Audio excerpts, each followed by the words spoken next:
नमो रियन्ताणं नमो सिद्धाणं नमो ऐर्याणं नमो वज्रायणं नमो लेशपदावणम् एषो पञ्च नमोकारो समभावपणासनो मङ्गलानि च मङ्गलम् नमो दुर्वाररागादिवैरिवारनिवारिणे हरते योगिनाथाय महावीराय दायिने जय जगजीवजोनि विहाणो जगगुरु जगानन्दो जगनाहो जगबंधु जय जगप्रियामो भैवं जय सुवाणं बभवो चित्तैराणो अपश्चिमो जय जय गुरुलोगाणो जय महपा महावीरो ओंकारं बिंदु संयुक्तं नित्यं ध्यायन्ति योगिनः कामदं मोक्षदं चैव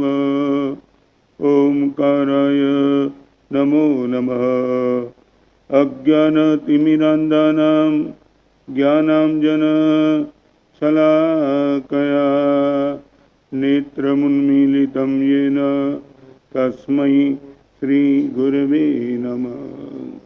बीच में जगह मत छोड़ना, बिल्कुल जगह मत छोड़ो।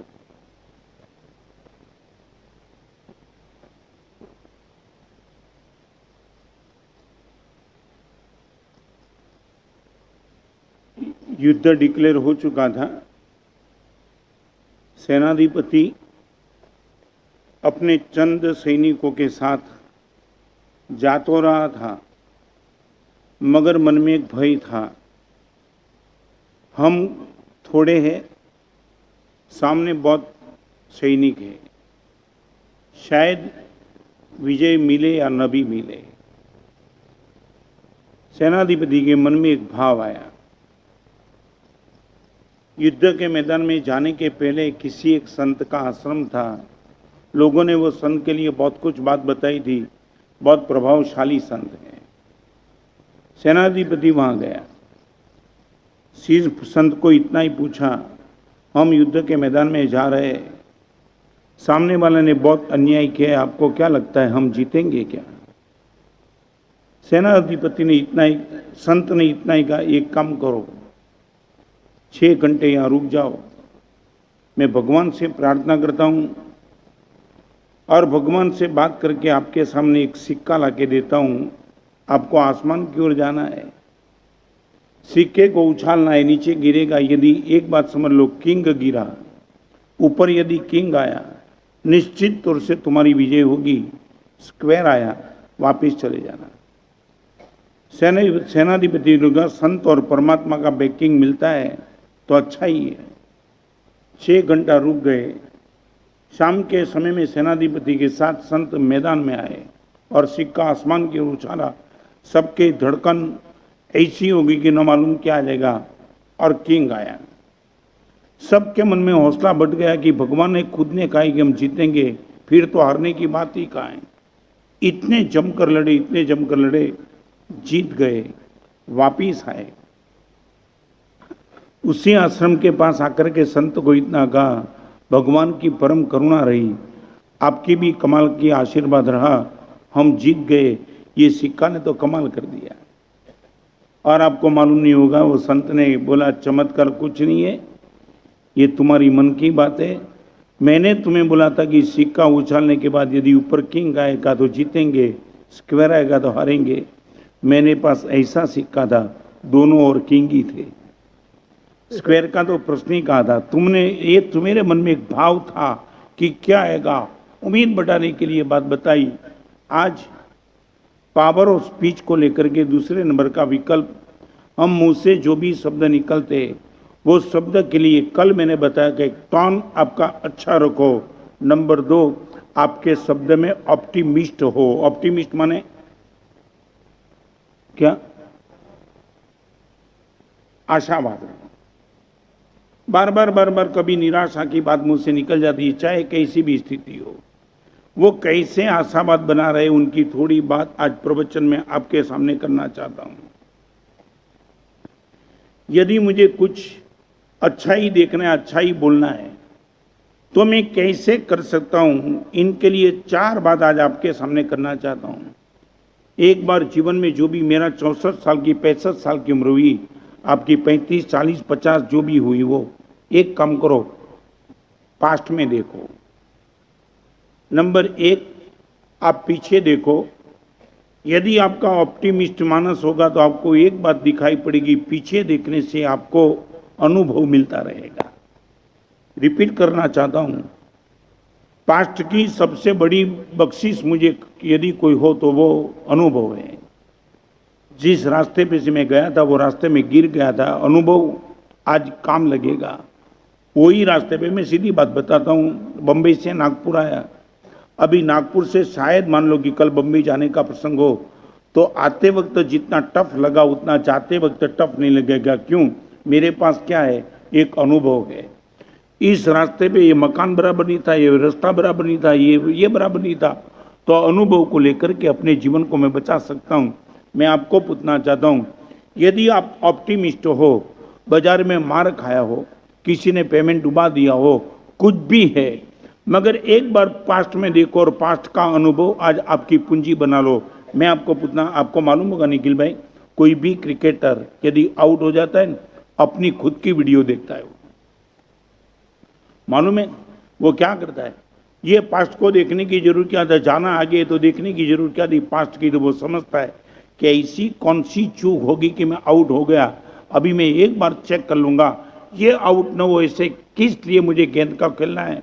तो क्या होता है, मैं आपको पूछना चाहता हूं, आपके जीवन में कितना भी कटु पास्ट हुआ होगा, आपने उसमें से कुछ सीखा है क्या? पूछना चाहता हूं। और एक बात बताऊं, निष्फलता में से यदि आपने अनुभव लिया है तो वो भी एक श्रेष्ठ कोटि की सफलता है। रिपीट करना चाहता हूं, निष्फलता से भी यदि आपने कुछ सीख लिया है तो वो आपके लिए श्रेष्ठ कोटि की सफलता है। मैं पढ़ते चला, पढ़ते पढ़ते भी हार गया, तपस्या की, तपस्या करते करते भी थक गया। हर गलती को लेकर के मैंने कुछ सीख लिया, हर गलती को लेकर के मैं सीख लिया। तो आपको पूछना चाहता हूं, मान लिया कि पेमेंट डूबा था, बहुत कुछ स्ट्रगल और बीच में आए, तो मैं आपको पूछना चाहता हूं, आपने कभी कोई पास्ट से अनुभव लिया? ये ऑप्टिमिस्ट आदमी निश्चित तौर से ले पाएगा। उनको कोई मिलेगा तो बोलेगा, यार तूने हर बार मार खाया, हर बार मार खाया। वो बोलेगा, मार नहीं खाया, हर बार मार खाते खाते सीखते चला। आपको पूछना चाहता हूं, मेरे जीवन में भी पास्ट में सब कुछ उजाला नहीं था, अंधेरा तो मेरे जीवन में भी था, आपके जीवन में भी हुआ होगा। आपने पास्ट से क्या सीखा? रोने की जरूरत नहीं, पास्ट मेरा बहुत गलत था, ऐसा था वैसा था, माना साहब हर जगह में मार खाते रहा, क्या ये किसके सामने? और एक बात बताऊं, इस दुनिया में दुख का कोई बाजार नहीं है। रिपीट करना चाहता, आप दुख को लेकर के दुनिया में कहीं भी चले गए, आपके दुख को खरीदने वाला कोई नहीं है, कोई नहीं है। तो मैं एक बात बताऊं, जिस आइटम का कोई खरीदार नहीं होता है वो आइटम को आप दुकान में नहीं रखते हो, तो जिस दुख का कोई बाजार नहीं वो सबके सामने प्रकट क्यों करते रहते हो? क्या है आपके पास लॉजिक? क्या है? मेरे पेट में बहुत दर्द है, मेरी पेमेंट डूब गया, मेरी पत्नी ऐसी, क्या किनके सामने तुम बोलते हो? किनके सामने? जिनके पास आपके दुख को दूर करने की 1% ताकत नहीं, वो सिर्फ सुनते ही रहता है, इनके सामने दुख का प्रदर्शन करके करना क्या है? क्या करना है? मैं आपको पूछना चाहता हूँ, सच बोला, भी एक काम कर सकते हो, आपके जीवन में कोई भी दुख हो, मगर दुख को दूर करने की जिनकी क्षमता न हो, इनके पास दुख प्रकट नहीं करना, ये पक्का निखिल भाई।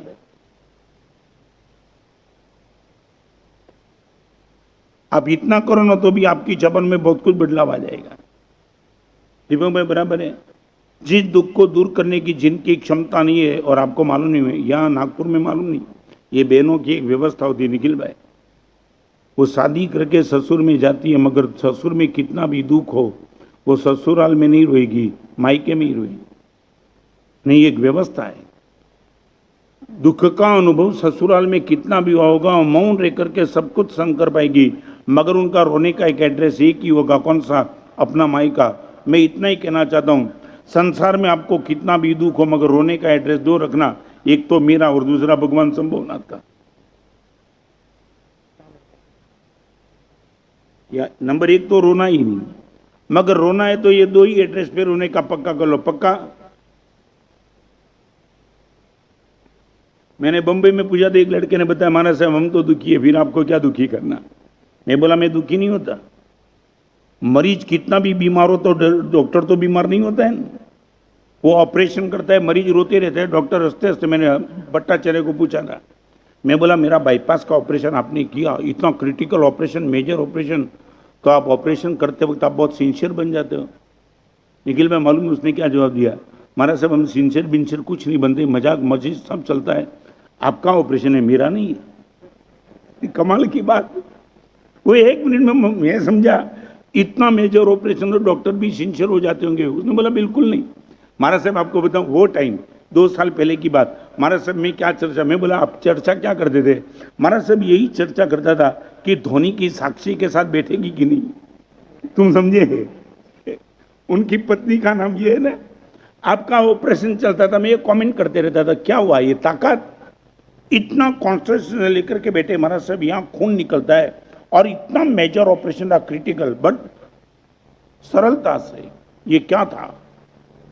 भट्टाचार्य ने मुझे एक बात बताई, महाराज साहब हर ऑपरेशन से मैं नया कुछ सीखता हूं। यू कैन बिलीव, करीबन बाईपास का 5-7 हजार ऑपरेशन उसने किया होगा। मैंने पूछा था कि भट्टाचार्य जी आपने ऑपरेशन बाईपास कितने किए। महाराज साहब शुरुआत में मैं गिनता था, अभी गिनने का भी बंद किया, इतना करता हूं, मगर हर ऑपरेशन से नई कुछ सीखता हूं। मैं आपको, ये ऑप्टिमिस्ट की बात है, आप नहीं कर सकते। इस सभा में बैठने वाले यहाँ जो भी बैठे, हम सभी के पास पास्ट में कुछ गड़बड़ थी, मगर वो गड़बड़ को याद करके किसी के प्रति द्वेष मत रखो, कुछ सीख के आगे निकल जाओ। आपके पास है ये क्षमता। मैं ये पूछना चाहता हूं और एक बात बताऊं, अपने पास्ट से जो सीखता नहीं उनका फ्यूचर भी ऐसा ही आता है। फिर से, अपने पास्ट से जो कुछ सीखता नहीं उनका फ्यूचर भी ऐसा ही आता है। पास्ट से यदि सीख लिया तो फ्यूचर को अच्छा बनाने में आपको बहुत कुछ सुविधा मिलेगी। नंबर 1, जब भी आपको पास्ट में देखना है, अनुभव को लेकर के आगे निकल जाओ। पहले आपसे मैं पूछना चाहता हूं, सच बोलो, जीवन में अनुभव क्या लिया।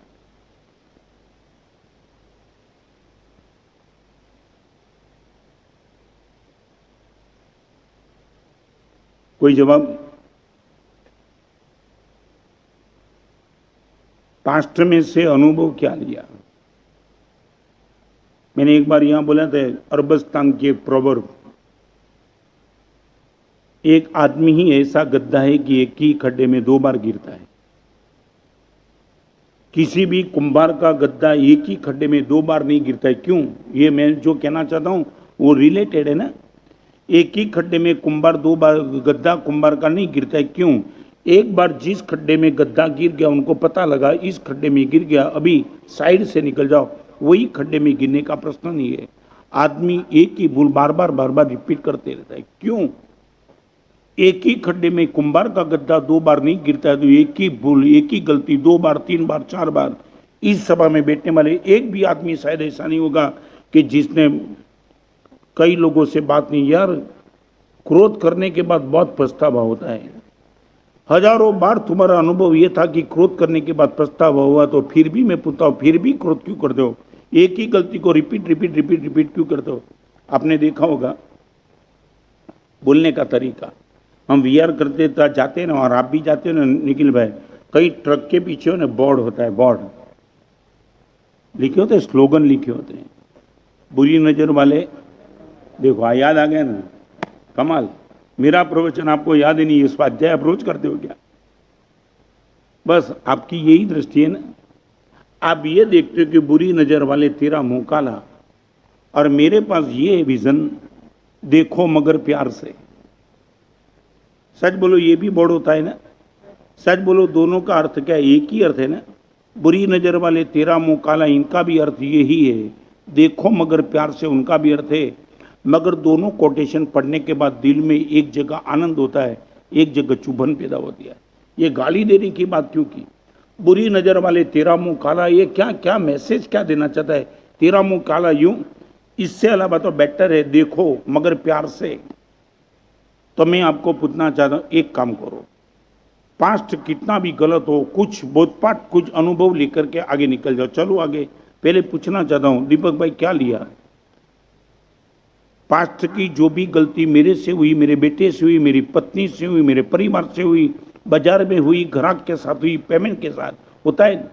एक ग्राहक के साथ तुमने डीलिंग किया और पेमेंट तुम्हारा डूब गया, और वही ग्राहक दोबारा तुम्हारे पास आते। शेयर बाजार वाले के पास यदि इतनी अकल होती ना, क्या अकल, एक बार की गलती से यदि कुछ अनुभव लेकर के निकल गए तो दूसरी बार शेयर बाजार में जाते नहीं, वापस निकल जाते। मगर ये लाखों लोग सुसाइड करने के मार्ग पर चले गए, क्योंकि कितनी बार शेयर बाजार में मार खाने के बाद भी यही सोचते लगे नहीं आने वाले दिनों में कब्र कर लूंगा, और मर गए। बराबर है, आगे चलूं। एक काम करो, कटु पास्ट को कभी गाली मत दो, और दूसरे के सामने जब बात करो तो आपके चेहरे को रोते मत रखो। यार बहुत मैंने स्ट्रगल की, बहुत मार खाया, परिवार से मुझे प्रेम नहीं मिला, बाजार में मार खाते चला, मित्र ने विश्वासघात किया। ये सब लेक्चरबाजी करने की क्या जरूरत नहीं। आप एक काम करो, इतना अनुभव मुझे मिलते चला, आपको बताऊं ये जीवन की सबसे बड़ी ताकत, मेरे जीवन की भी ताकत बनी। गुरुदेव ने मुझे भी कई बार, जितनी बार गुरुदेव ने कुछ भी कहा ना, मैसेज वो बराबर दिमाग में रख दिया। आने वाले दिनों में ये गलती नहीं। और एक ट्रक पर लिखा हुआ एक अलग बोर्ड की बात बताऊं निखिल भाई, एक बोर्ड ये था, देखो मगर प्यार से, और एक जगह ट्रक पे वो लिखा था, गलती करो मगर दोबारा नहीं। गलती करो मगर, आप एक काम करो, आज से शुरू कर दो, जीवन में जो भी गलती हो एक ही बार करना, दोबारा मत करना, वही गलती करो। दीपक मैं आपको गाली कितनी आती है? स्तुति नहीं बोलता हूं, सच बताऊं आपके पास शायद 15, 20, 25 से ज्यादा स्टॉक नहीं होगा। फिर जो भी बोलेंगे ना वो रिपीट वही होगा ना। आप एक काम करो, गाली बोलना है तो दोबारा रिपीट मत बोलना। क्या दिक्कत क्या है? क्या है? एक ही दिन में नहीं, आधा घंटे में पूरी हो जाएगी, फिर लाएंगे कहां? माने हमारा जीवन माने क्या है? गलती का रिपीटेशन, वही तो हमारा जीवन है। हमने दोबारा वही गलती की, बस एक बार जल्दी गलती करके रुक गए होते, जीवन धन्य बन जाता। और एक बात बताऊं, क्रिकेट की मैच में कोई भी बैट्समैन या तो कोई भी फील्डर एक ही गलती 2 बार 3 बार करता है ना कि भाई सिलेक्शन कमेटी आउट कर देती है। बेवकूफ समझता नहीं है। एक बार तेरी गलती को हमने देख लिया, बराबर वीडियो में देखा, मैदान में देखा, वही गलती का रिपीटेशन, मैं समझता क्या है, निकल जा तू मैच में से। सिलेक्शन कमेटी 2 बार 3 बार 4 बार गलती करो तो निकाल देती है, तो धर्म सत्ता कहां तक हमारी गलती को माओ। और एक बात फिर से कहना चाहता हूं, गलती का रिपीटेशन आने वाले दिनों में अपराध में कन्वर्ट हो जाता है। आज जो गलती है कल अपराध बन जाता है। एक ही गलती से रुक जाओ तो बात बराबर है। मैं गलती का रिपीटेशन, आज की गलती कल का अपराध बन जाएगा, और अपराध आने वाले दिनों में आपको हिंसा के लिए तैयार कर देंगे। गलती पे रुक जाओ, अपराध बनेगी नहीं। नंबर 1, मैं ऑप्टिमिस्ट बनूंगा। हर जगह से हमारा सब कुछ आशावादी लेकर के अच्छी चीज को लेके आऊंगा। क्या ताकत क्या नहीं मिली मुझे। चलो आगे। एक बात, पीछे देखूंगा, पास्ट में निश्चित तौर से हमारा सब कुछ अनुभव लेके आगे चलूंगा, और बोलूंगा अभी मार खाने का प्रश्न बनेगा, वो गलती तो रिपीट नहीं होगी। और दूसरी बात, आगे देखो आपको आशा मिलेगी। पीछे देखो अनुभव मिलेगा, आगे देखो आशा मिलेगी। आशा माने उम्मीद मिलेगी। आज वो रोगी आदमी कल निरोगी बन गया। आज जिनकी पत्नी संघर्ष करके तूफान करके मायके चली गई, कल इनकी पत्नी घर पे आ गई है। आज जिनका बेटे के साथ नहीं बनता था, कल इनका बेटे के साथ लगाव बन चुका है। आज बाजार में डाउनफॉल था, कल बाजार भी ऊपर उठ सकता है। यदि आप फ्यूचर को देखो, ऑप्टिमिस्ट होकर के देखो, तो आपको लगेगा कि भगवान बहुत कुछ बन सकते हैं आगे। किसी भी पतझड़ के बाद वसंत आती ही है। हर सूर्यास्त के बाद सूर्योदय होता ही है। हर अमावस्या के बाद पूर्णिमा आती ही है। अमावस्या के बाद पूर्णिमा है, पतझड़ के बाद वसंत है, सूर्योदय के सूर्यास्त के बाद सूर्योदय है, तो आज मेरा कितना भी बेकार हो, आने वाले दिनों में गुरुदेव सब कुछ बदल सकता है। सुसाइड कौन करता है? फिर से रिपीट करूं, सुसाइड करने की कौन सोचता है? जिनको फ्यूचर में भी अंधेरा दिखाई पड़ता है वो। यदि इनके बाद फ्यूचर का चित्र अच्छा होता, आने वाले दिनों में बहुत कुछ अच्छा बन सकता है, वो 100% सुसाइड नहीं करता। मैं आपको पूछना चाहता हूं, रोने का बंद कर दो अभी। पास्ट गलत था, फिर भी महाराज साहब अनुभव सीख के आए और फ्यूचर में कुछ नहीं दिखता, मगर बहुत कुछ हो सकता है महाराज साहब। सारी दुनिया में कई लोगों का प्रेजेंट गलत था, मगर वो फ्यूचर में कितने आगे निकल गए जो हमने सोचा भी नहीं था। आइंस्टाइन को उनके टीचर ने कहा था कि 1 नंबर का बेवकूफ तो रहेगा, वो दुनिया का श्रेष्ठ कोटि का साइंटिस्ट बन गया। धीरूभाई अंबानी गांठियां बेचते थे साइकिल पे, उसने मुझे बताया था हमारा सब एक दिन ऐसा था, साइकिल पे जाकर के मैं गांठियां बेचता था। मैंने सूरत में फाउंडेशन का फंड किया, तब पहली बोली बोलने वाला नरेश बमोदरा वाला, वो 150 रुपया को लेकर के पूरे सूरत में वीडियो का सफाई काम कर रहा था। साइकिल लेकर के जो आदमी घूम रहा था 150 रुपया के किराए में, और वो आदमी फाउंडेशन का सबसे पहले नाम पे आ गया, तो उसने बोला महाराज साहब एवरीथिंग भी पॉसिबल। फिर से बताऊं, आज का पुअर आदमी कल ग्रेट भी बन सकता है, बन सकता है कि नहीं? तो मैं आपको पूछना चाह रहा हूं, सर बोलो, फिर आपके मुंह से शिकायत क्यों निकलती है? किस लिए? नंबर 1 पीछे देखो अनुभव मिलेगा, नंबर 2 आगे देखो तो आशा मिलेगी। और हमारा जीवन भी किस मस्ती से चलता है, किस मस्ती से। आज चाहे साधु जीवन में हमारा जितना भी परिवर्तन हो, आने वाले दिनों में निश्चित तौर से हम आगे निकलेंगे।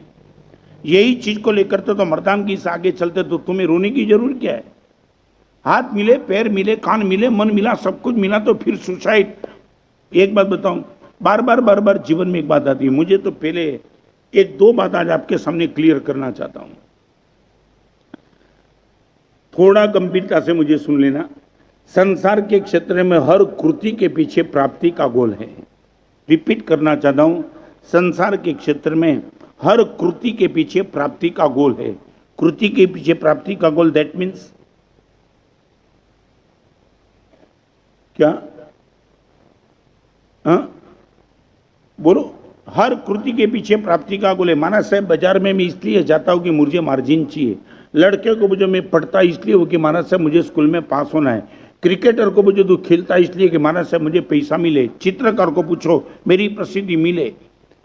आपकी पूरी दुनिया में हर कृति के पीछे प्राप्ति का कोई गोल है, करना ही नहीं है, करने के बाद कुछ पाना है। एक अध्यात्म का मार्ग आपने ऐसा चुना है जहां कोई प्राप्ति का गोल नहीं, ओनली कृति का ही गोल, बस, बाकी कुछ नहीं। एक बात पूछूं, रिपीट करना चाहता, सर बोलो, प्रवचन में आना वो कृति है, प्राप्ति का गोल है आपके पास क्या है? 9 बजे प्रवचन में निकल जाना, बस, दैट्स ऑल। बात खत्म करो। कहाँ जाते हो? मैं महाराज साहब रोज 9 से 10 प्रवचन में आता हूँ। आपके बार वाले किसी ने पूछा क्या कर दो? रोज प्रवचन, बस एक टाइम रखा है 9 से 10 प्रवचन में जाना और प्रवचन सुना। It is good, but I would like to know from you, आपका गोल कृति का है कि प्राप्ति का भी है?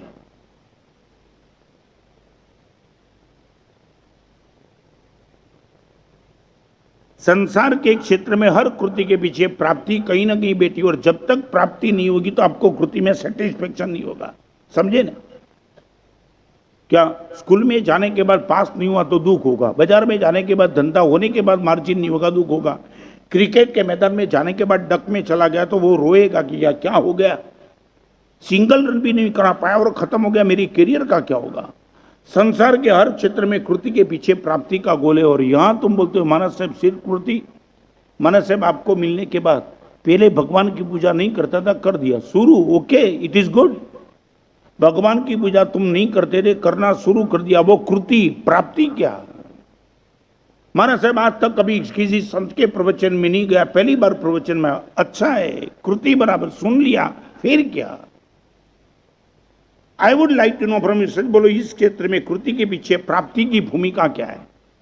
महाराज साहब 1 घंटा में इन्वेस्ट करता हूं आपके प्रवचन में, महाराज साहब फिजूल नहीं जाने दूंगा, कुछ लेके निकल जाऊंगा। महाराज साहब आप रुपया देते हो रुपये का प्रश्न नहीं, मगर मेरे जीवन की कुछ बात निश्चित तौर से महाराज साहब को लेके जाऊंगा। आज आपको पूछना चाहता हूं, 100 दिन से ऊपर तक ये प्रवचन चले, कृति बराबर है, प्राप्ति का क्या? पहले तो मुझे ये बताओ, आपको कोई गोल है प्राप्ति का धर्म के क्षेत्र में? तब करता हूं मुझे कुछ प्राप्त करना है, भगवान का दर्शन करता हूं मुझे कुछ प्राप्त करना है, साहित्य पढ़ता हूं कुछ प्राप्त करना है। ये नोबेल नहीं है, जीवन को बदलाव लाने की भूमिका है। आपको पूछना चाहता हूं, कृति के पीछे प्राप्ति की मानसिकता कितनी? दुनिया की दृष्टि में आपकी कृति की प्रशंसा होती है, प्राप्ति की कोई पूछता भी नहीं। दुनिया आपको नहीं पूछेगी, दुनिया आपको ये पूछेगी, हो रोज प्रवचन में जाने लगे, दैट्स ऑल, बस बात खत्म। मगर आपको खुद को तो होना चाहिए ना। सच बोलो, आपके बेटे इस सभा में बैठने वाला आपका बेटा पूछे कि पप्पा मैं पास हो या ना हूं, मगर 7 साल से स्कूल में जा रहा हूं, आपको दिक्कत क्या है? चाटाई मार देंगे ना। बेवकूफ, 7 साल स्कूल में जाकर के तूने किया क्या? बस स्कूल में ही जाते रहा, पास तो हुआ नहीं। तो आपका बेटा यदि कृति की बात करेगा, आप भी गर्म हो जाएंगे, क्योंकि कृति के पीछे प्राप्ति कुछ नहीं है। तो अध्यात्म जगत में कृति के पीछे प्राप्ति की बात क्या? इस सभा में बैठने वाले को मुझे सच बोलो, कृति से आप संतुष्ट हो या प्राप्ति कुछ करनी है?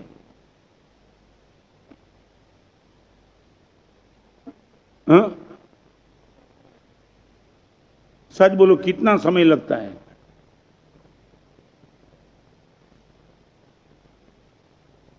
एक लड़की के पिताजी को किसी ने पूछा था, आपकी लड़की की शादी की दहेज में क्या दिया? उसने बोला, दहेज में क्या दिया? गाड़ी, बाइक, बंगला, फर्नीचर। वो हैरान निखिल भाई। उसने बोला, यार तेरी बेटी की शादी में तो हम इकट्ठे थे सब, कुछ दिया ऐसा हमको तो लगता नहीं। तू बोलता ये इतना ज्यादा दे दिया, ये दिया होता तो हमारी आंख थोड़ी बेकार है, हम देखते ना। उसने बोला, देखो मैंने दहेज में लॉटरी की टिकट दी है, लग जाए तो गाड़ी सब आएगी, नहीं जाए तो वो जाने।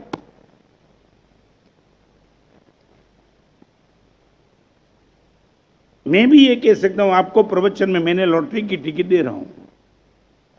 ये मेरे प्रवचन में कोई गाड़ी मोटर बंगला नहीं है, लॉटरी की टिकट दी। आपका पुरुषार्थ रहा, आप खुद परमात्मा बन सकते हो, और आपका पुरुषार्थ बिल्कुल नहीं रहा, आप वही के वही रहेंगे। ऑप्टिमिस्ट।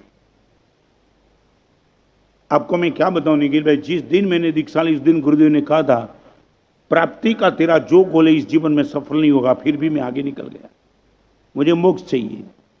और गुरुदेव ने बोला था, कितनी भी साधना कर, मोक्ष इस जीवन में नहीं मिलेगा, फिर भी ले लिया।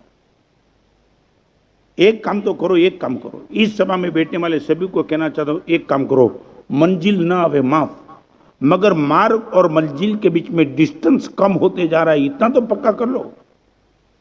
समझे मैं क्या कहना चाहता हूं? मंजिल नहीं आई। मैं बंबई से निकला नागपुर, सीधा नागपुर नहीं आया, 10 किलोमीटर चला, 10 किलोमीटर चला, 10 किलोमीटर। तो जितने दिन चलते रहा उतने दिन सबसे बड़ा बेनिफिट क्या हुआ?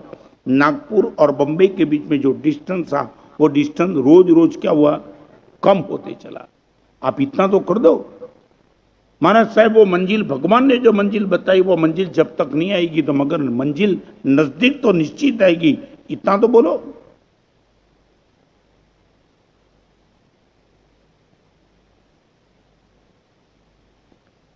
आज एक पूछने का मन होता है, निखिल भाई क्या इतने दिन से प्रवचन ऐसे ही सुने? कृति के पीछे प्राप्ति का गोल कितना?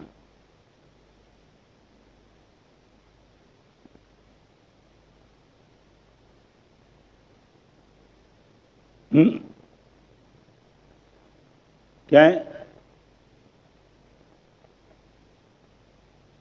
समझा नहीं, बोलो, मैं जानना चाहता हूं।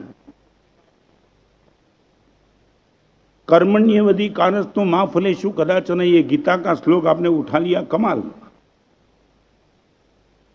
इनका अर्थ आपको मालूम है? कर्मण्यवधि कारस्तु मां फलेषु कदाचन, इनका अर्थ आपको मालूम है?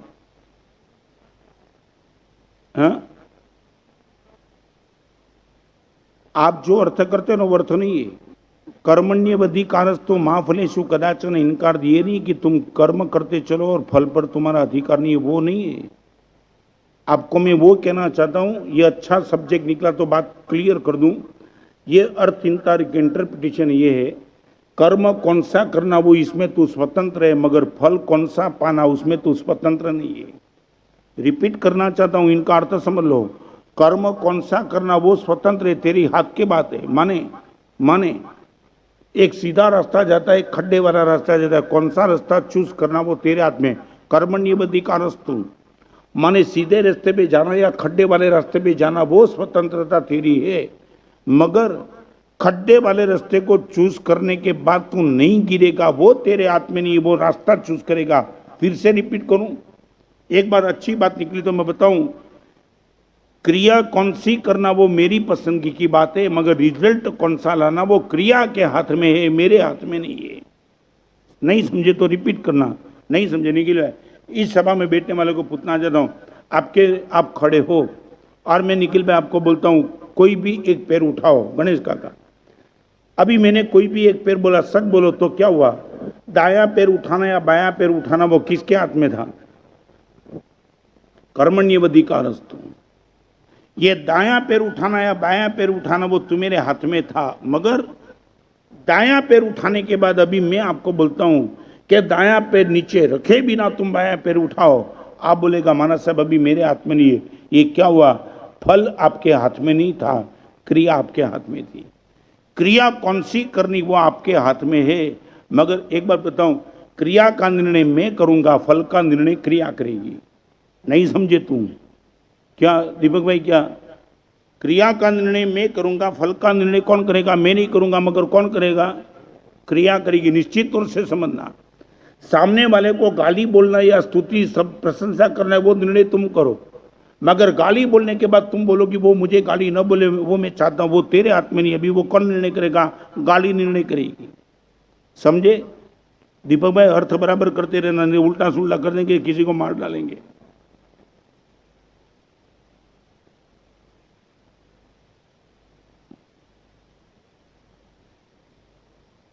ये तो अभी तो यहाँ बारिश गिर गई, मगर जब बारिश नहीं थी ना, वहाँ किसी ने पूछा था कि आपके वहाँ नल में पानी आता है क्या? तो कि 24 घंटे नल में पानी आता है तब एक बाल्टी भरती है। तुम समझे ये कंट्रोवर्सी क्या? 24 घंटे नल में पानी आते रहता है तब एक बाल्टी भरी जाती है पानी से। माने ये कंट्रोवर्सी क्या? 24 घंटे पानी आते रहे, दैट मीन तो पानी आते रहना चाहिए। मगर इनका कहने का अर्थ ये है, जो 24 घंटे पानी आता है मगर इतना थोड़ा थोड़ा थोड़ा थोड़ा आता है कि 24 घंटे के बाद एक बाल्टी बड़ी मुश्किल से भरी जाती है। मैं आपको पूछना चाहता हूँ, 100 दिन से परिवर्तन प्रवचन माना चल 24 घंटे नहीं, कितना घंटा हो गया? अभी बाल्टी भरी कि नहीं भरी? क्या है? थोड़ी और बहुत दोनों कंट्रोवर्सी बोलते हो, या तो थोड़ी या तो बहुत बोलो यार। क्या है? बाल्टी में छेद है तो बिल्कुल भरी नहीं है, फिर तो गया काम से। ये मुझे उल्टी सुल्टी बात करते हो। मैं छेद का पक्षपाती हूं। मैं चाहता हूं आपके जीवन में छेद आ जाए, मगर छेद की भी 3 कंडीशन है। एक बाल्टी का छेद पानी को खत्म कर देता है, जमीन का छेद पानी को अंदर जाने देता है, और बंसरी में यदि छेद होता है लाखों लोगों को डुला देता है। छेद का विरोध है? मैं ये बोलता हूं छेद लाओ, मगर छेद की ताकत समझो। बाल्टी में छेद, शक्ति खत्म। जमीन में छेद, ये दिल्ली में इतनी बारिश होने के बाद भी जमीन का पानी का स्टोरेज नहीं होता, क्योंकि जमीन में छेद ही नहीं है। पानी आता है निकल जाता है, पानी आता है निकल जाता है। आपको मालूम है निखिल भाई, मैंने दिल्ली में पूछा था कि दिल्ली में ठंडी शिमला से आती है, गर्मी यूपी से आती है, बारिश यहां से आती है, तो दिल्ली का क्या है?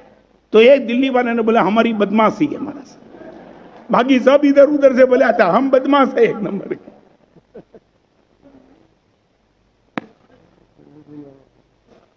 और ऐसे दिल्ली में रहकर के मैं दिल्ली दिल वालों की वो पुस्तक लिखा था, वो अलग था।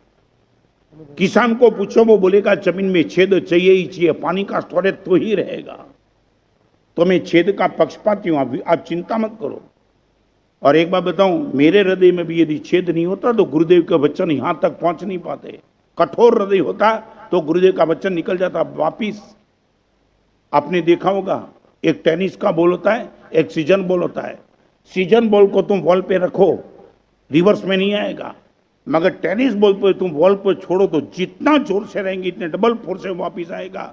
ये ताकत रखो, भगवान से ये प्रार्थना करो, भगवान इतना कठोर हृदय मत बनाओ कि कहीं हृदय में छेद न हो। ये वचन कहां से हमारा सब निकल जाएंगे पता भी नहीं चलेगा। तीसरे नंबर की बात, ये बहुत बड़ी बात है। गीता का श्लोक का अर्थघटन कई लोगों ने उल्टे सुल्टे कर दिया, इसलिए ये अच्छे श्लोक भी जो ताकत रखनी थी, भगवान ने हमारे वहां ये लिखा है, बंद समय चित्त चेतिए उदय सो संताप। माने क्रिया करते वक्त सोच लेना, फल तेरे हाथ में नहीं होगा, तू रोएगा। तेरे हाथ में जब है तब तो तू अच्छा कर, फिर अच्छा आएगा ही। आपने फव्वारा देखा है ना, फव्वारा, उसमें आप गंगा जल भरेंगे तो नीचे गंगा जल ही आएगा ना, गटर का पानी नहीं आएगा। गटर का पानी और गंगा जल दोनों बाजू में पड़े तो फव्वारे में कौन सा जल भरना वो निर्णय आप कर लो। मगर एक बार तुमने गटर का पानी भर दिया, फिर तुम चाहते हो कि रिवर्स में गंगा जल आवे, नॉट पॉसिबल एट ऑल। फिर से जिन शासन का क्रीम कोटेशन ये है, क्रिया का निर्णय तुम्हारे हाथ में, फल का निर्णय क्रिया के हाथ में। मैं साधु बन गया या साधु बनना था या शादी करना था, वो निर्णय मेरे हाथ में था।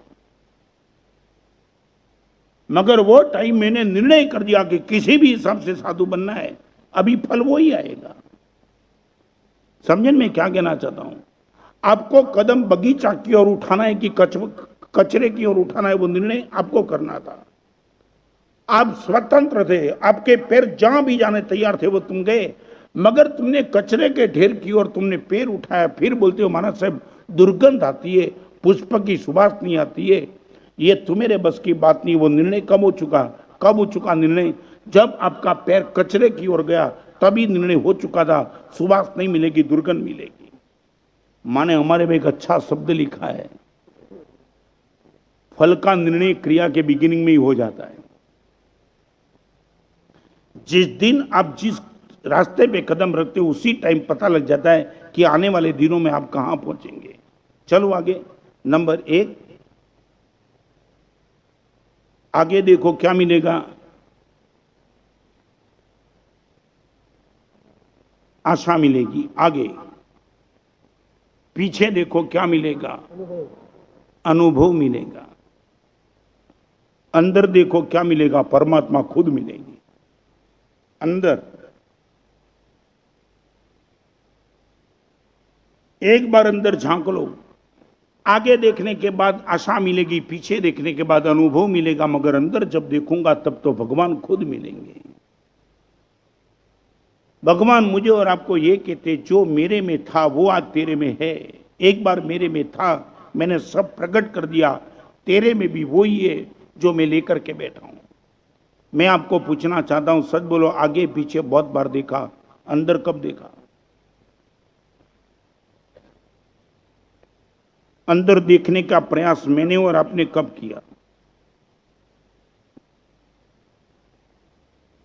यदि मेरे में ये सब कुछ नहीं होता तो मैं सब कुछ करता हूं, फिजूल है। एक बात बताऊं, श्रीमंत के पीछे पागल बनने के बाद आपको पता लग जाए कि इनके पीछे 10 साल लगू तो भी मैं श्रीमंत नहीं बन सकता हूं निखिल भाई, आदमी 1 मिनट में निकल जाएगा। समझे मैं क्या कहना चाहता हूं? क्या किसी श्रीमंत के पीछे तुम लगे रहते हो तो तुम्हें मन में उम्मीद होती है आज वो श्रीमंत है, कल मैं श्रीमंत बन जाऊंगा उनकी कृपा से, इनकी सपोर्ट से। मगर जिस दिन आपको पता लगे कि ये तो अपने पीछे घुमा के सेवा करते रहता है, मगर वो मेरे जैसे नहीं, मैं जाऊं वहीं रहूंगा, तो आप एक दिन में उनकी दोस्ती छोड़ देते हो, इनके पीछे भागने की बात छोड़ देते हो। सामने वाला पूछेगा 10 साल तक उनके पीछे घूमते रहा, तुमने बोला घूमते रहा, मगर असलियत का पता चला वो अपनी सेवा लेता है, कुछ देने वाला नहीं है, निकल गया। बराबर है? तो क्या हुआ? श्रीमंत के पीछे इसलिए हम भागते कि वो श्रीमंत बना सकता है, तो भगवान के पीछे हम इसलिए भागते हम खुद भगवान बन सकते। जिस दिन ये भगवान के पीछे भागने के बाद पता चला कि भगवान तो मैं बन गया मगर तू तो ऐसा ही रहेगा, हम भगवान भी छोड़ देंगे।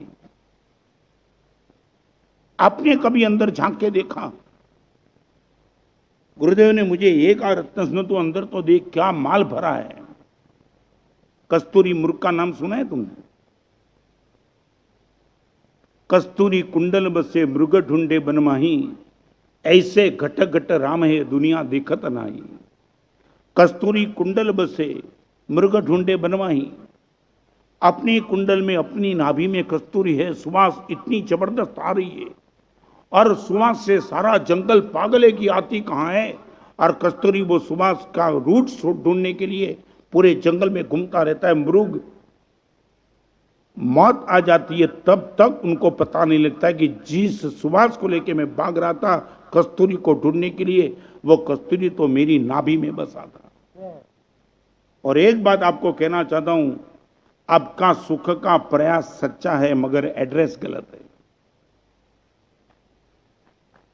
आप ये मत मानो मैं सुख के विरोध में हूं। आप सुखी बनना चाहते हो, मैं कि दुखी बनने के लिए साधु नहीं बनाऊं, मुझे भी सुख चाहिए। मगर एक बात सही है कि सुख का आपका प्रयास सच्चा है मगर एड्रेस रॉन्ग है। रॉन्ग एड्रेस पे जाएंगे तो सुख मिलेंगे कहां से? सही एड्रेस पे चले जाओ, निश्चित तौर से सुख मिलेगा। ये ऑप्टिमिस्ट भूमिका। आज मैं कितना भी शैतान हूं मगर अंदर देखता हूं तो लगता है भगवान में निश्चित तौर से तेरे जैसा बन पाऊंगा, यह आशा। वालिया यदि वाल्मीकि बन सकता है, एक नंबर का डकैत यदि ऋषि बन सकता है, अंगुलीमाल ने सभी को खत्म करने वाला अंगुलीमाल उसी जगह पे बुद्ध गए तो अंगुलीमाल देखते रहा। यह आया यहां बौद्ध दर्शन में अंगुलीमाल है, जैन दर्शन में चंडकोशिक है। और बौद्ध जैसे नजीक आए बुद्ध तो अंगुलीमाल ने खड़ग उठाया, मेरे सामने तू मालूम नहीं मैं कौन हूं। और बुद्ध हंसते रहे, तू कौन है मान समझता हूं, यदि जानता होता तो तू मेरे पास नहीं आता, मैं सोच के आया हूं। ताकत का पता है, मालूम है क्या? एक झटके से तू किसी का सर काट सकता है, वही ताकत है ना तो है।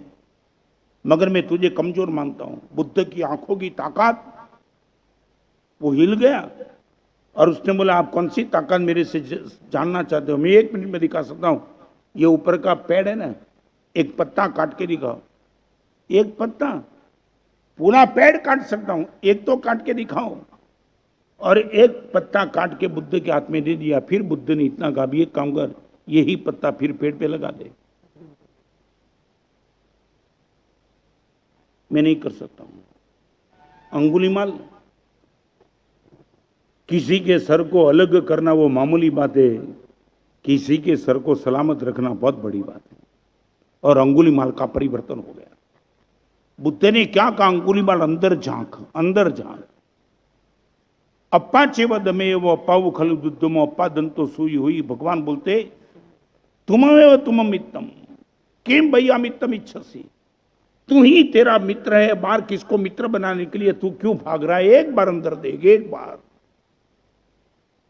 सारी दुनिया में हम घूमते चले, कभी अंदर देखने का मन नहीं होता। अंदर देखो, पागल बन जाओगे तुम। आगे देखो आशा मिलेगी, पीछे देखो अनुभव मिलेगा, अंदर देखो खुद परमात्मा मिल जाएंगे। सच बोलो, ये हमारे पास शब्द है। सामने वाला कितना भी रोते रोते हमारे पास आवे तो हम उनको बता दे कि दोस्त चिंता मत कर, बहुत कुछ तेरा फ्यूचर अच्छा हो सकता है। आज एक काम करो, सिर्फ आज एक छोटी सी प्रार्थना हृदय से यदि करो, हृदय से भगवान के मंदिर में जाकर के करेंगे।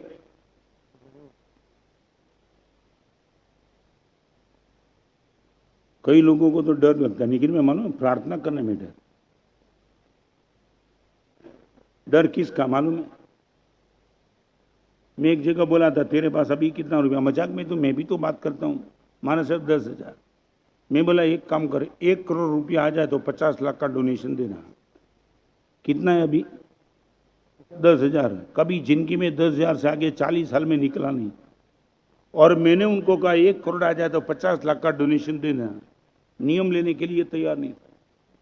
मैं बोला क्यों? महाराज साहब आपके बोलने से सचमुच आ गया तो देना पड़ेगा।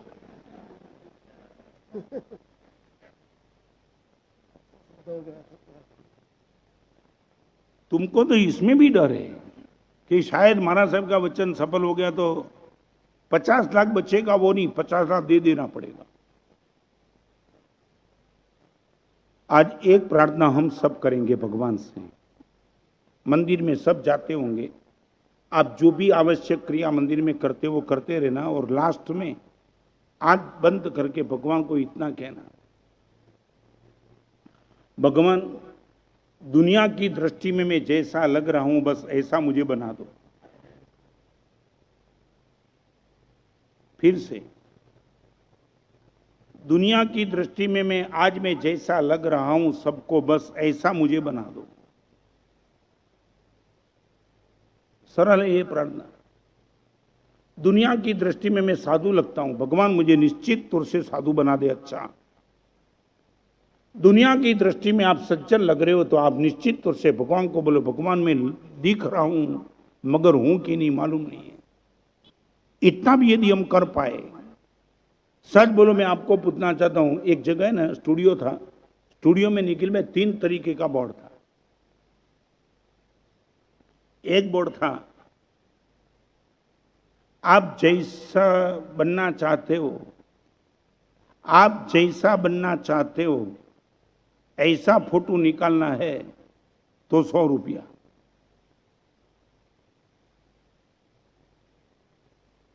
समझे दीपक भाई? क्लैरिफिकेशन नहीं करूंगा, बराबर पहले मन में रख देना। आप जैसा बनना चाहते हो ऐसा फोटो निकालना है तो 100 रुपया। आप अभी जैसे लग रहे हो ऐसा फोटो निकालना है तो 50 रुपया। आप जैसे हो ऐसा फोटो लगाना है तो 5 रुपया। गणेश काका समझ में आया? आप जैसा दिखना चाहते हो ऐसा फोटो का 100 रुपया। आप जैसे लग रहे हो ऐसे फोटो का 50, और आप जैसे हो ऐसे फोटो का 5 रुपया। एक गांव का आदमी वो स्टूडियो में गया तो स्टूडियो में उसने पूछा, तुम भी कमाल करते हो, मैं जैसा हूं वो फोटो निकालने का सिर्फ 5 रुपया और ये 50, ये 100। कोई बेवकूफ होगा 5 रुपया छोड़ के 50-100 का खर्च करेगा। उसने बोला, स्टूडियो जब से खुला तो तू पहला खरा का है ऐसा फोटो निकालना ला, बाकी कोई आता ही नहीं।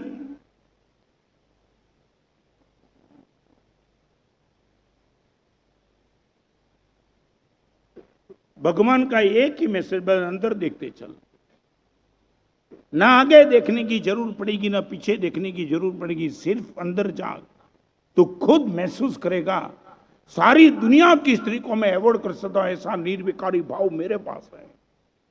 आज एक स्त्री रास्ते में दिखाई पड़ती, आंख में विकार पैदा होता है, भगवान अंदर झांका तब पता चला सारी दुनिया की रूपवती स्त्री आ जाए कोई हिला नहीं सकता। ये ताकत लेकर के भगवान मैं बैठा हूं, भिखारी बन के गली गली में चलते चला, देखते चला और मन बिगाड़ते चला, ये ताकत लेकर के भगवान मैं बैठा हूं। करोड़ों रुपया मिल जाए आप छोड़ सकते हो, इसी निर्लोभता आपके पास है। निर्विकार भाव है, निर्लोभता है, उपशम भाव है। सारी दुनिया आपके खिलाफ आ जाए, क्षमा करने की ताकत भगवान महावीर के पास थी, वही ताकत आपके पास है। मंगद अंदर झांकने का मन हो तब। यहां बैठने वाले को पूछना जरा, सच बोलो, जीवन में कभी अंदर झांका, आगे देखा, पीछे देखा? और चौथे नंबर का विकल्प ऑप्टिमिस्ट बनने का।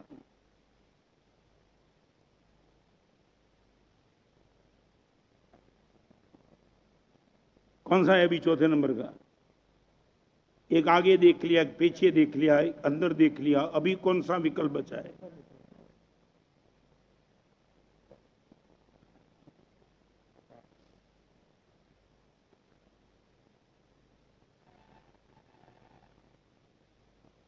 अब कहां देखना है?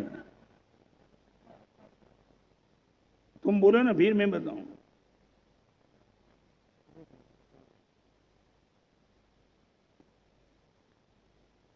देखना है कि नहीं मैं बताऊं? देखने के लिए तुम्हारी नशा पागलपन है। मैंने पहले भी बोला था ना, तुम टैक्सी में, बस में, ट्रेन में जहां भी जाते हो ना, तो चालू ट्रेन में जंप मार के खिड़की के पास बैठता है, दरवाजे के पास। करना क्या है मालूम नहीं, देख के। किस लिए? ट्रेन में विंडो मिल गई तो पागल, माने किस लिए? क्या क्या क्या अच्छा क्या लगता है? माने क्या अच्छा, वही तो बताओ। अच्छा, विंडो के पास बैठने में अच्छा क्या लगता है? आपको मालूम नहीं, सबसे पहला अटैक विंडो वाले के पास होता है, मालूम नहीं? यदि रास्ते में किसी ने पत्थर मारा तो विंडो वाले को सबसे पहले लगता है, अंदर वाले को बच जाता है।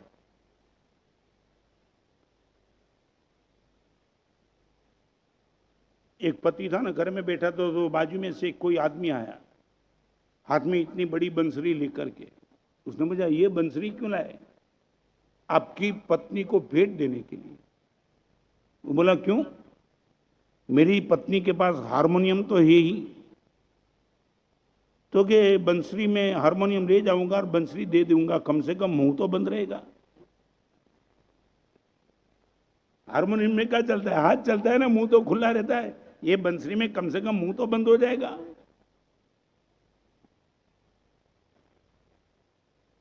एक चौथे नंबर का विकल्प, आगे देखो आशा मिलेगी, पीछे देखो अनुभव मिलेगा, अंदर देखो परमात्मा मिलेंगे, इर्द गिर्द आजू बाजू देखो संतुष्टि मिलेगी। संतुष्टि, आपको लगेगा कि भगवान मेरे जीवन में इतने सुख नहीं आए इसलिए आज तक रोता था, पहली बार पता चला भगवान मेरे जीवन में इतने दुख भी तो नहीं आए। सच आपको मैं गंभीरता से पूछना चाहता हूं, श्रीमंतों के पास जो सुख है वो सुख आपके पास नहीं आए, उनका दुख है, या लाखों करोड़ों गरीबों के पास जो दुख है वो दुख आपके पास नहीं आए, इनकी संतुष्टि आपको? मैं रिपीट करना चाहता हूं, आप एक बार ऑब्जर्व करके मुझे बताओ, लाखों लाखों सुख आपको नहीं मिले, उनका दुख है, कि करोड़ों दुख आपके जीवन में नहीं आए, उनका आनंद है आपको? रास्ते चलो, कोई रिक्शा चलाता है, कोई भिखारी है, कोई गरीब है, कोई झोपड़पट्टी में रहता है, किन की आंख नहीं, किन के पैर नहीं, ये सब देखने के बाद लगता है भगवान, एक 40 लाख की मर्सिडीज मेरे पास नहीं है, उनके लिए मैं क्या रो भगवान? इतने लोगों के जीवन में जो दुख है वो दुख भगवान आज तक मेरे पास नहीं आए, मैं संतुष्ट हूं। ऑप्टिमिस्ट, आगे देखूंगा आशा मिलेगी, पीछे देखूंगा अनुभव मिलेगा, अंदर देखूंगा परमात्मा मिलेंगे, और इर्द गिर्द देखूंगा संतुष्टि मिल जाएगी। शिकायत बंद। क्या लेकर के बैठे? अंधे को देखता हूं लगता है भगवान मुझे आंख दे दी, बधिर को देखता हूं भगवान मुझे कान मिल गए, भिखारी को देखता हूं तब लगता है कि भगवान मुझे पैसे मिल गए। इतनी बहुत कुछ तूने भगवान, तूने मुझे दे करके क्या तेरी करुणा है, सोच नहीं सकता हूं। ये ऑप्टिमिस्ट मेरे पास होना चाहिए। सारी दुनिया की कोई ताकत मुझे और आपको हिला नहीं देगी। लोग पूछेंगे यार इतनी तकलीफ के बीच में चेहरा मुस्कान भरा क्यों है? वो बोल देता है बहुत कुछ देख लिया, बहुत कुछ। अभी मेरा प्रवचन चल रहा था कहां, जालना में। प्रवचन करने के बाद प्रवचन हॉल के पीछे मेंटली रिटायर्ड लड़के को मैं देखने के लिए, सच बताऊं निखिल, मैं देख भी नहीं सकते। वो मेंटली रिटायर्ड लड़के का चेहरा, अंध थे, कई बधिर थे, कई मेंटली रिटायर्ड थे, तब उनको देख करके लगा भगवान इस जीवन में मैंने ऐसा कौन सा अच्छा काम किया कि जन्म से लेकर के मुझे आंख मिली, और ये छोटे बच्चे ने कौन सा गलत काम किया कि जन्म से लेकर के वो अंधे हो गए। तुमने कभी ये पूछा नहीं किसी को? सारी दुनिया को मत पूछो, अपने कॉन्शियस को तो पूछो। रात को 12 बजे अकेले बैठ करके पूछो, भगवान मेरे से वो पहलवान भी है, बुद्धिमान भी है, फिर भी वो गली गली भीख मांगता है, मैं कमजोर होने के बाद मेरे पास लाखों रुपया कैसे हो गए? मेरी क्या योग्यता दी भगवान, तूने मुझे सुख दिया, और वो क्या नालायक थे कि उनको तुमने दुख दिया। 24 घंटे शिकायत शिकायत शिकायत, ऑप्टिमिस्ट नहीं पासिमिस्ट ही, ये नहीं है, ये नहीं है, ये नहीं है, ये नहीं है, इतना है सब कुछ, आनंद नहीं आपको।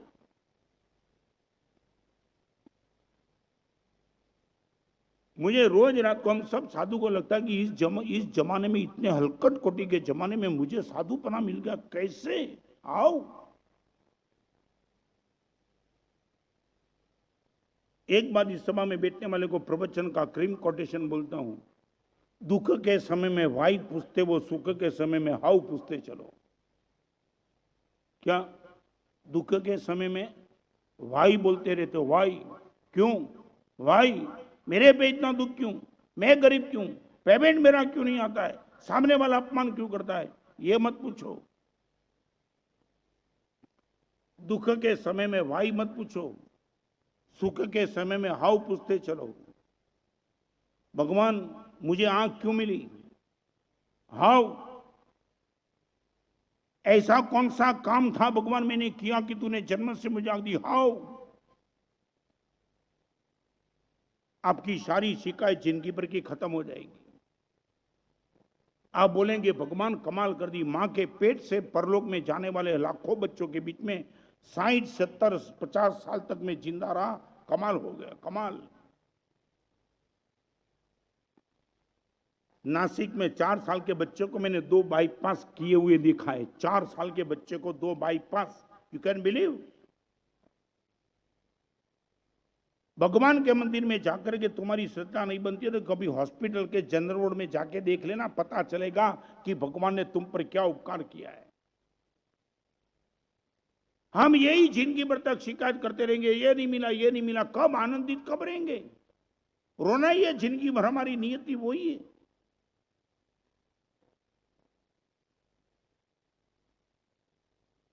आज हम साधु जीवन में भगवान की आज्ञा के अनुसार साधु जीवन कितना हमारा चलता है वो लाख रुपए का प्रश्न है, but we are really happy. 4 चीज नजर सामने हम रखते, आगे पीछे इर्द गिर्द और अंदर। आगे देखते तो लगता है भगवान ऐसे बदमाश लोग भी परमात्मा बन सकते तो मैं क्यों नहीं बन पाऊंगा। पीछे देखता हूं तो इतने साल में भगवान गलती हो चुकी है, सब अभी मैच्योर हो गया, वो गलती का रिपीटेशन नहीं करूंगा। इर्द गिर्द देखता हूं, तुम सबको देखता हूं, तुम सबको नहीं, आप मामूली मत माना। तू मेरे संसार में कुछ नहीं पड़ा है, तुम रोज मार खाते हो, रोते हो, पेमेंट नहीं है, सत्ता बेकार है, स्वजन बेकार है, फिर भी तुम साधु बनने की सोच नहीं सकते हो। और उस माहौल में हम छोटी उम्र से साधु बन गए, गुरुदेव ने हमें दीक्षा ली, हम पागल है। आपको इर्द गिर्द देख करके हम संतुष्ट हैं, वाह रे वाह भगवान कमाल कर दिया, इस उम्र में हमें साधु जीवन मिल गया। और अंदर झांकते तो लगता है मैं खुद परमात्मा हूं। पावर ऑफ स्पीच, ये ऑप्टिमिस्ट, ये पॉजिटिव एटीट्यूड, वैक्यूम को देखने का प्रश्न ही नहीं, जो प्लस है बस उनको ही देखते चलो, वैक्यूम बहुत है। जिस दिन आपके पास ये ताकत आएगी, फिर आप सामने वाला रोते रोते आएगा ना, आप उनके चेहरे को मुस्कान पे ले जाएंगे। आप बोलेगा यार क्या लेकर के बैठा है, क्या लेकर के बैठा है, ये ले जा। लास्ट एग्जाम्पल एक छोटा सा, रणजीत सिंह राजा थे, एक आंख नहीं थी उनके पास। वो जरोखा में खड़े थे, नीचे एक भिखारी जा रहा था, आदमी को भेजा कि भिखारी को ऊपर बुला, भिखारी को बुलाया और सिर्फ इतना ही कहा भिखारी को, मैं तेरे पास जो चीज मांगू वो आधी तू मुझे दे देना, मैं तू आधा रात दे देता हूं। भिखारी हैरान, आधा राज और भिखारी को मुझे, मैं तो गली गली भीख मांगता हूं, मेरे पास कुछ है भी नहीं, तो आप क्या मांगेंगे और क्या, तो ये सौदा कर देना, मैं जो मांगू वो आधा तुझे देना, मेरे पास जो आधा मैं तुझे दे देता हूं। भिखारी ने बोला कि अभी सोचना पड़ेगा, आप जैसे आधा रात देते हो तो ऐसी कोई चीज मेरे पास लगती है कि वो बड़ा रात से भी ताकत वाली है। भिखारी भी सोचने लगा। तब उसने राजा ने भिखारी ने बोला पहले बताओ कि क्या सौदा क्या है। तो राजा ने बोल दिया तेरे पास 2 आंखें, एक दे दे। निखिल में जैसे सुना वो चंप मार के निकल गया। उसने बोला भीख मांगूंगा मगर आंख थोड़ी दे दूंगा। ये इर्द गिर्द देखा तो पता चला कि राजा से भी ज्यादा ताकत मेरे पास है। तब संतुष्टि हो गई। मैं इतना ही कहूं, पावर ऑफ स्पीच, रो मत, शिकायत मत करो, आप भी हंसते रहो, सामने वालों को भी हंसाते रहो कि दुनिया की कोई ताकत अपने को हिला नहीं सकती है। पास्ट में देखो, अनुभव मिलेगा, आगे देखो आशा मिलेगी, अंदर देखो परमात्मा खुद मिलेगा, इर्द गिर्द देखो संतुष्टि मिलेगी। Power of speech. मैं हृदय से कहता हूं कि मेरे जीवन पे चमक चाहिए, रोने की बात अब से बंद कर दो, मगर एंगल बदलना पड़ेगा तो ही रोने का बंद होगा। और ऐसी बात करीबन 4 महीना हुआ यहाँ आने में, करीबन नजदीक, वेरी नियर टू। 7 अक्टूबर का एक भव्यतम अलग एंगल से प्रवचन है, उनकी भी जाहिरात करते रहूंगा। एक बात आपको 2 ही मिनट में बताऊं,